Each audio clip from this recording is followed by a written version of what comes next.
The oil lamp flickered, its light a small, defiant beacon against the vast, inky expanse of the plains. Outside, the land stretched endlessly, the wind carrying whispers through the dry grass. Elias had been mending a saddle at his rough-hewn table, his hands calloused and movements sure, when a soft, uneven rap echoed against the wooden door. It wasn't the firm knock of a neighbor, nor the confident pound of a ranch hand. This was gentler, hesitant, as if delivered by hands too small to command their own strength. He frowned, rose, and crossed the creaking floor. When he pulled the door wide, the pale moonlight spilled onto the porch, silvering the dirt at his boots.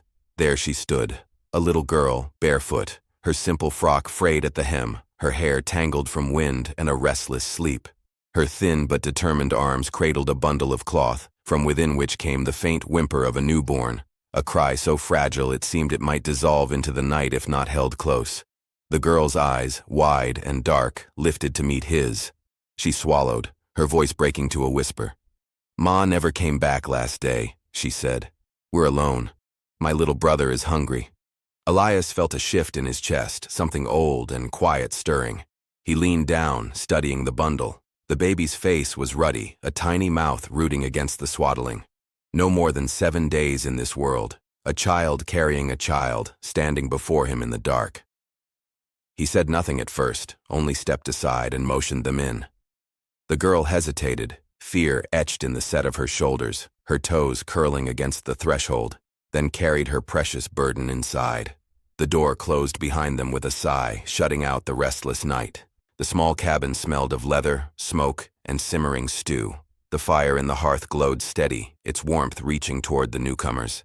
The girl's eyes darted over the room, the sturdy table, the single chair, the row of work boots by the wall. It was not a place built for children, yet necessity had guided her here. Elias fetched a loaf of bread, tore it into pieces, and set it on a plate before her. He poured milk into a tin cup, warming it with a splash from the kettle.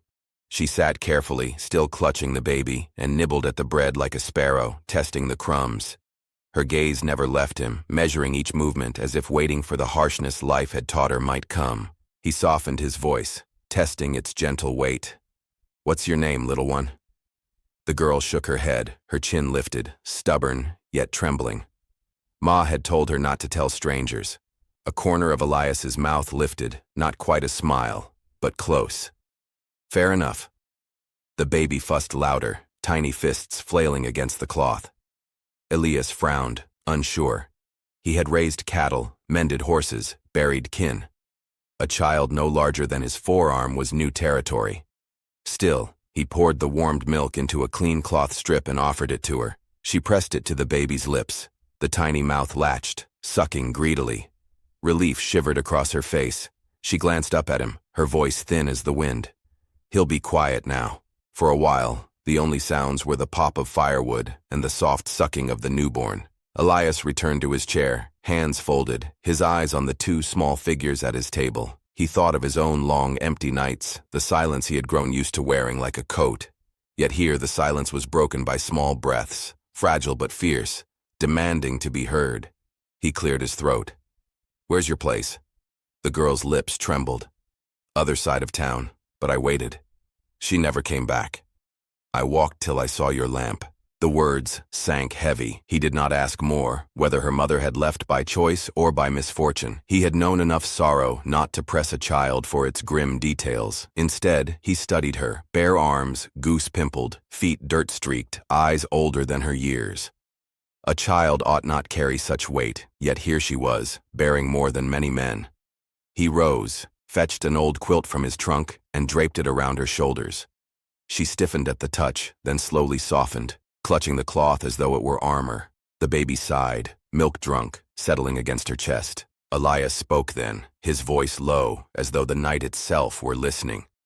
"This is your home now, little one, until the Lord writes us a new page." Her eyes filled, though she fought the tears, blinking fast. She opened her mouth as if to answer, then closed it, pressing her cheek against her brother's brow. In the silence that followed, a verse drifted through his memory, words he had heard a preacher shout against the summer sky long ago at a burial. "Defend the fatherless, plead for the widow." The words had clung to him like burrs. And now, with these children before his fire, they returned with quiet command. The girl's head slowly sank against the chair back. Her lashes fluttered, heavy with exhaustion.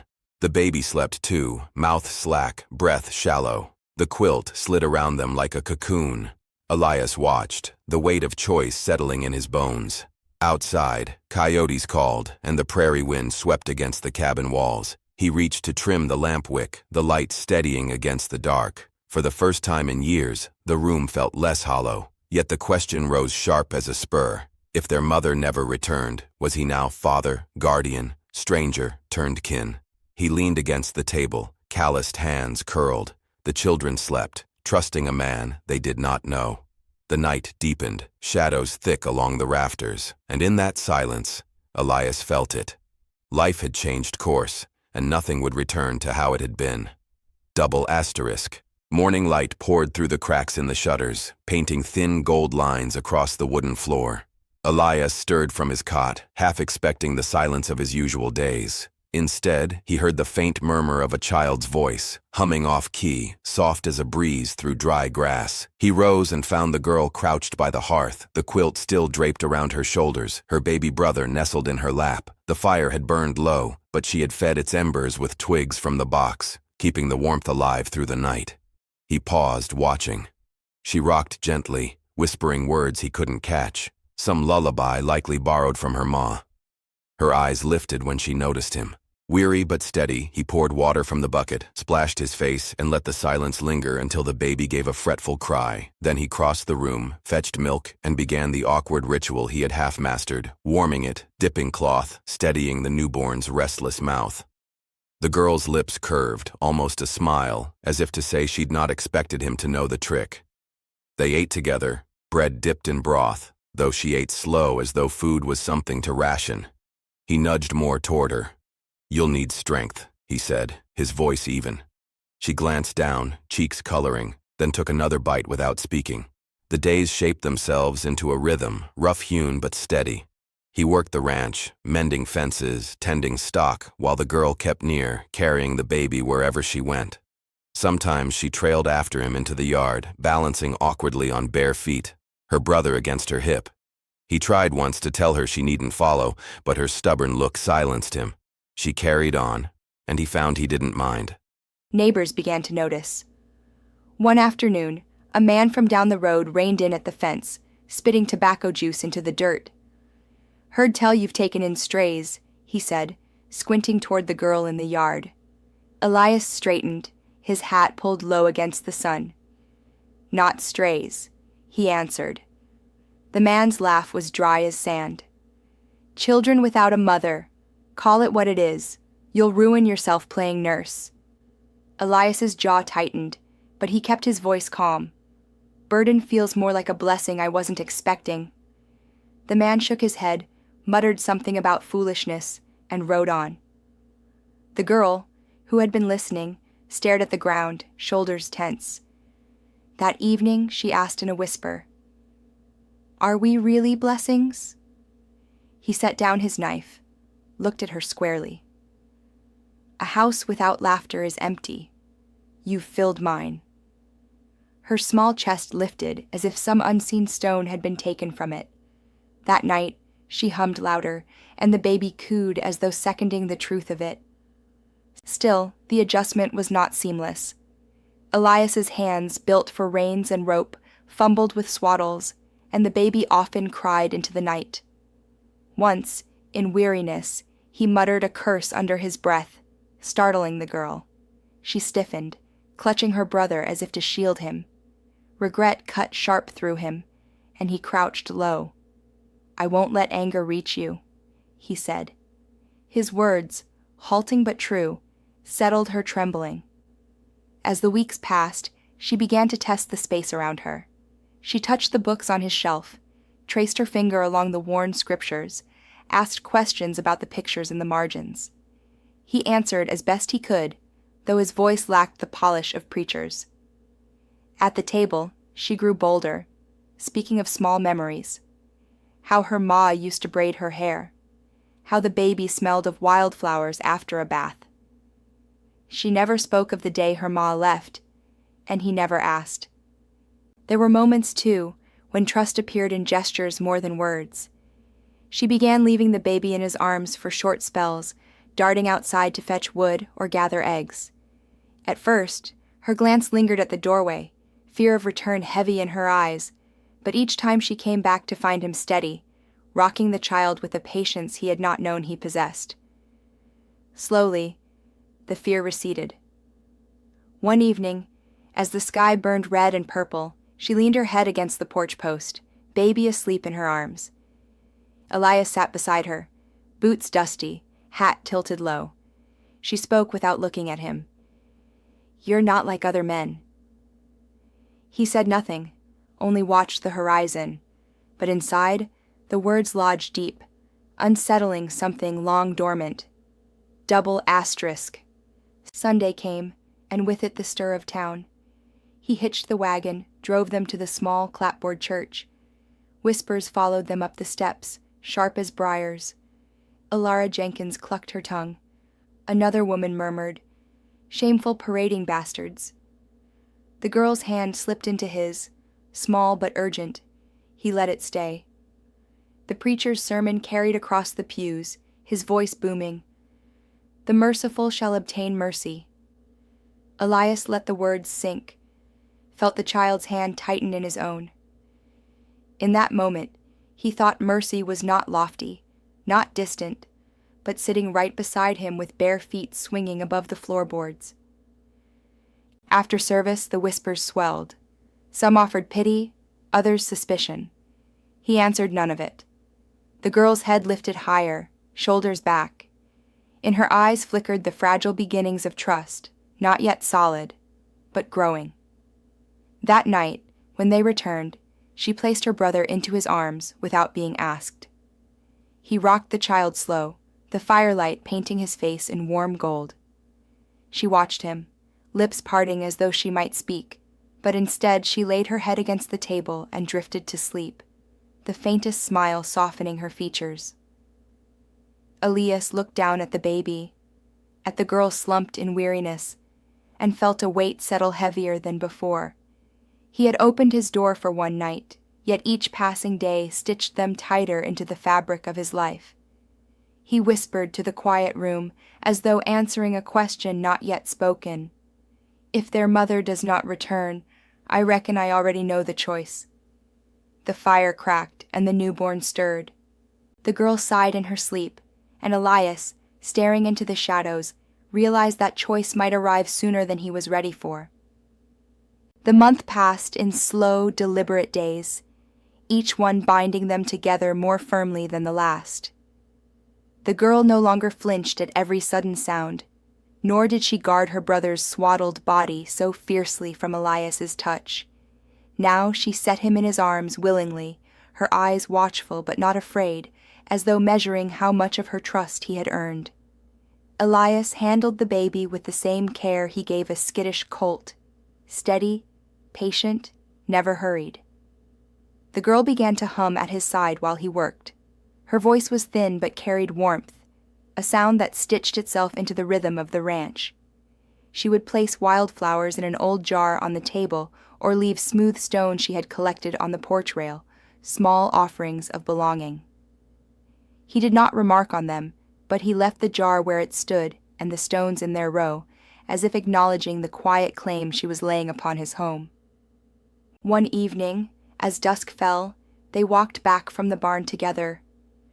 The baby drowsing in his sister's arms, Elias noticed her small hand brushing against his, not quite holding, but near enough to feel the warmth. She whispered, "You're not like other men." He turned his head slightly. "How so?" Her brow furrowed as she searched for words too large for her age. "Other men, they don't see us, but you do." He didn't answer. Words seemed too small for the weight of what she had said. Instead, he opened the cabin door, letting the firelight fall across her tired face, and thought how a child could speak truth sharper than a sermon. At church, the following Sunday, the preacher's voice rang across the rafters. "Blessed are the merciful, for they shall obtain mercy." Elias let the words sink into him as the girl leaned her head against his sleeve. He wondered if mercy was not something handed down from heaven, but something made at a table where bread was broken and children dared to rest their trust in callous hands. Yet outside the church, whispers gathered like crows. "Why hasn't their mother come back?" a woman asked, her voice pitched high enough to carry. If she cared, she'd be here. Others murmured about shame, abandonment, sin. Elias said nothing, but the girl heard every word. That night she lay still, eyes wide open, her arm curled tight around her brother. He sat nearby, carving wood, and spoke gently. "Voices don't always tell truth, little one. Sometimes they just echo fear." She turned her face toward him, and in that silence, something fragile bridged between them. Double asterisk. Rumors drifted in time with the wind. The mother was alive, her husband buried months before his child was born. She had been seen in the poorer quarter of a nearby town, worn down, barely able to stand. Elias carried these words like pebbles in his pocket, heavy, unavoidable. He hitched his horse one gray morning and rode, following the thread of gossip until he found her. She was thinner than memory allowed, clothes frayed, face hollow with sorrow. When she looked up, there was no surprise in her eyes, only shame, as though she had expected judgment to come eventually. He dismounted slowly, removed his hat, and spoke low. "Your children wait for you." Tears welled, spilling fast. She pressed her hands to her face. "I lost more than a husband. I lost myself. When I was 4 months along, I thought I had strength, but grief stripped me, left me with nothing." Her voice broke like dry wood. "I wanted to return. My feet carried me to the edge, but shame kept me from knocking." Elias stood still, letting her words hang heavy. He thought of the girl's hand slipping into his, the baby's soft breath against his chest, the jar of wildflowers brightening his table. He spoke with quiet conviction. "Maybe the world was too small for you then. Maybe what you lost is waiting at my hearth." She lowered her hands, eyes wide with disbelief. He extended his hand, rough and steady, not demanding but offering. For a moment, she did not move, torn between despair and the faint ember of hope. Then she touched his hand lightly, as if testing the truth of it. The ride back was silent, but weighted with possibility. She sat behind him, clutching the saddle while he stared at the horizon. When they reached the cabin, the girl ran from the doorway, brother still in her arms. Her cry split the evening air, filled with both joy and relief. "Ma!" The mother fell to her knees, gathering them, weeping against their hair. The girl clung tight, burying her face against her mother's shoulder, while the baby gurgled, reaching small fists toward her. Elias stood a step back, watching the reunion unfold beneath the fading light. His throat tightened, but he let the moment belong to them. Later, when the children slept, she turned to him, eyes rimmed with tears. "I don't deserve their forgiveness or yours." He shook his head. "Deserving has little to do with it. What matters is the road forward." She whispered, "Do you truly mean there's a place for me here?" He met her gaze, steady as the land itself. "There already is." The fire crackled between them, carrying warmth into the silence. Outside, the prairie stretched wide and waiting, stars climbing one by one into the sky. The girl stirred in her sleep, reaching out a hand even in dreams, and her fingers brushed her mother's. Elias leaned back, watching the fragile bond knit tighter around them all, and knew the story was far from over, for with reunion came new trials, and mercy was never granted without cost. Double asterisk.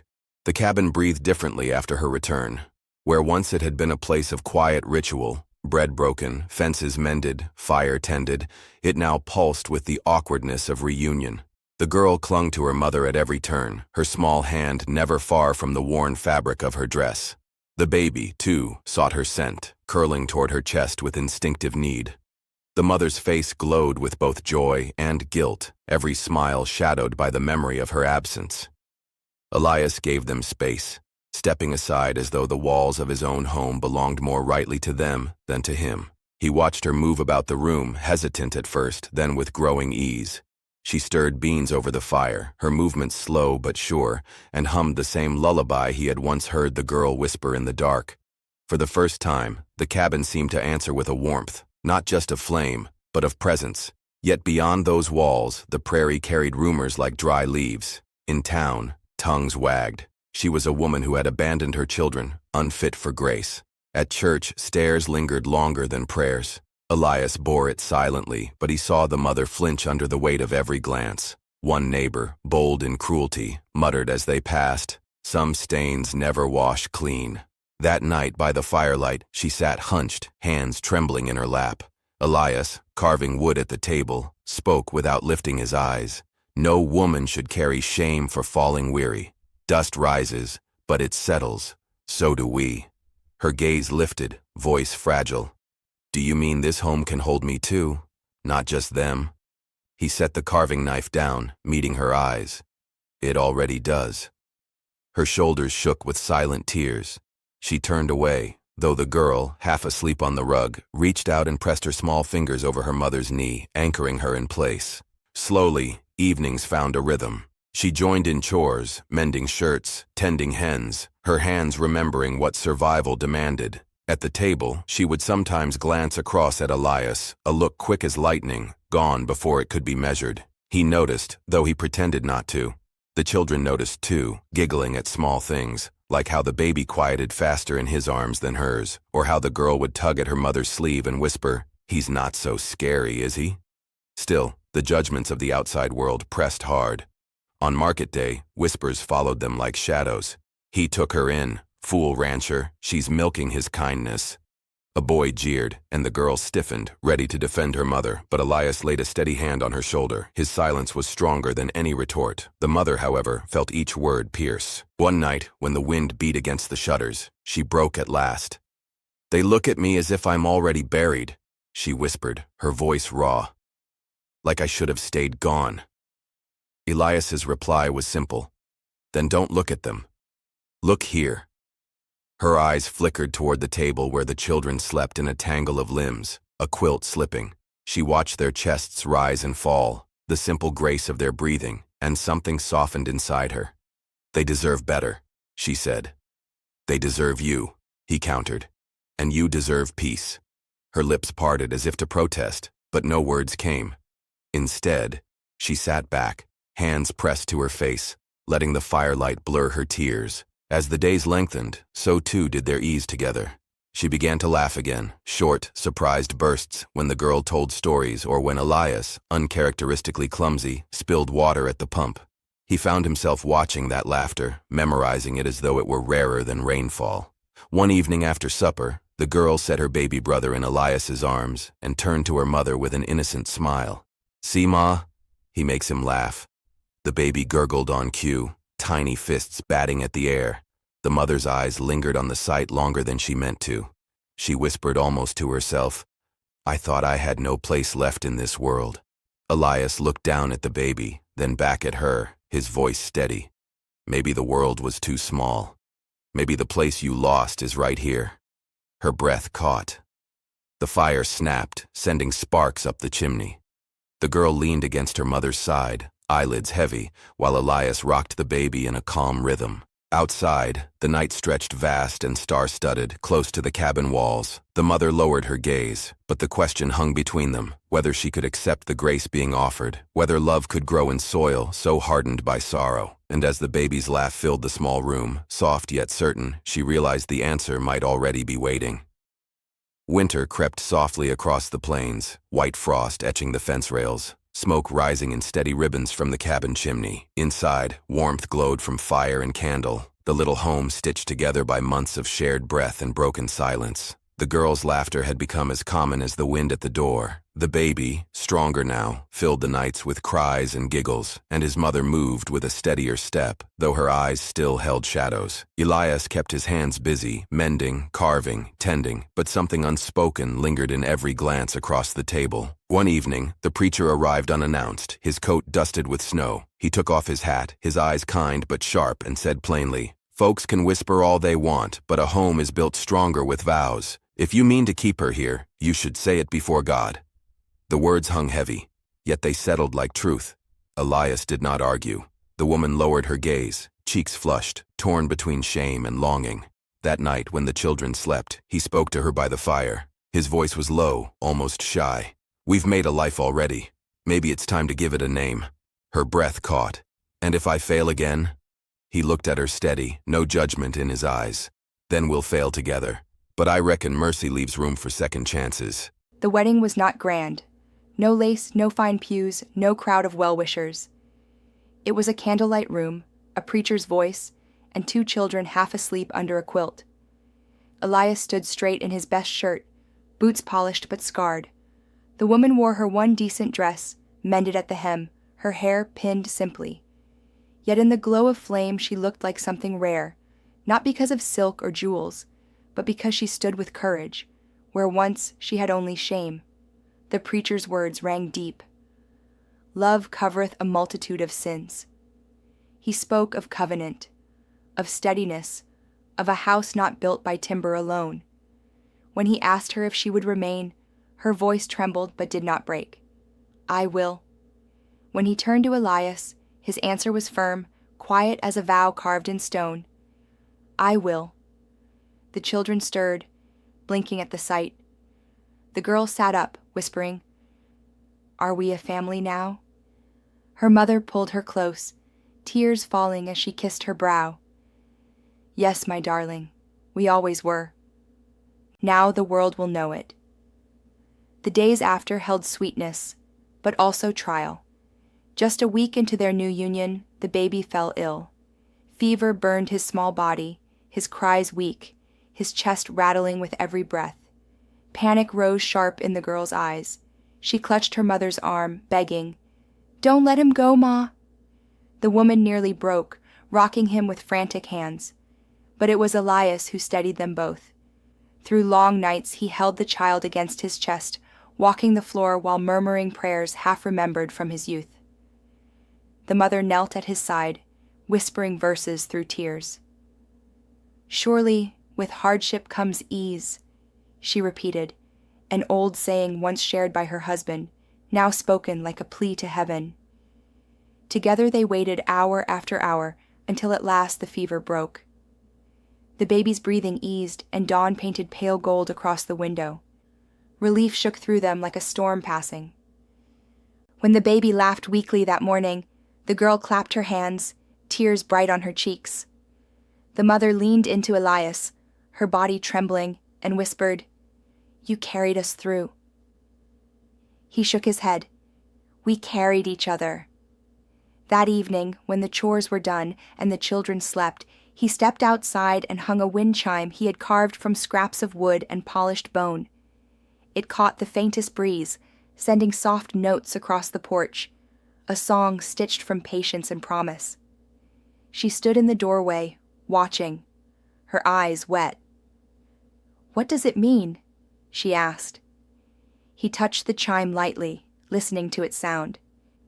"It means that storms will come and nights will be long, but no silence will swallow this home again.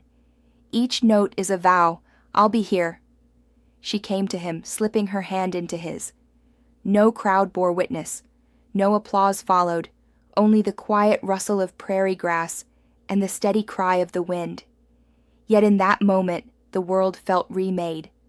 The girl stirred inside, murmuring in her sleep. The baby sighed, soft and content. Elias and his bride stood beneath the stars, and though the night was cold, warmth gathered between them like fire on a long trail. It wasn't a mansion, nor a wedding gown of silk. It was stew simmering on the stove, a newborn's laugh echoing against log walls, and the way she reached for his hand when she thought no one was looking. And maybe that was how homes were made, one small kindness at a time.